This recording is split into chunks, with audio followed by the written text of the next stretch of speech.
పరిస్థితులలో మూనిగే నక్క మీద తాటికాయ పడ్డట్టు ఆనాడున్న ముఖ్యమంత్రి చంద్రబాబు నాయుడు కరెంటు ఛార్జీలు పెంచాడు, భయంకరంగా పెంచాడు.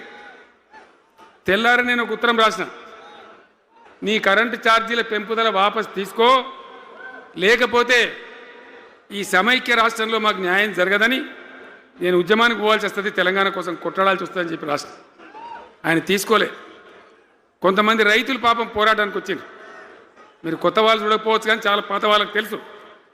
పోరాటానికి హైదరాబాద్కి వస్తే నిరసన తెలపడానికి పట్టపగలు 11:30 గంటలకు బషీర్ బాగులో ఇష్టం ఉన్నట్టు విచ్చలవిడి కాల్పులు జరిపి చంపేస్తే 3 రైతులు అక్కడికక్కడనే ప్రాణాలకి చచ్చిపోయారు. ఆ తర్వాత నిర్ణయం తీసుకునేవిగా ఇక లాభం లేదు, ఎదురు తిరిగితే కూడా వీళ్ళు కాల్చి చంపుతున్నారు, జెండా ఎత్తడం ఒకటే తప్ప మార్గం లేదని చెప్పి ఆనాడు నేను తెలంగాణ ఉద్యమానికి శ్రీకారం చుట్టాను. ఎంబడ ఎవడు వచ్చినా సరే రాకున్నా సరే ప్రజలున్నారు, యువకులున్నారు, చూసుకుందాం దేకలేం అని చెప్పి బయలుదేరి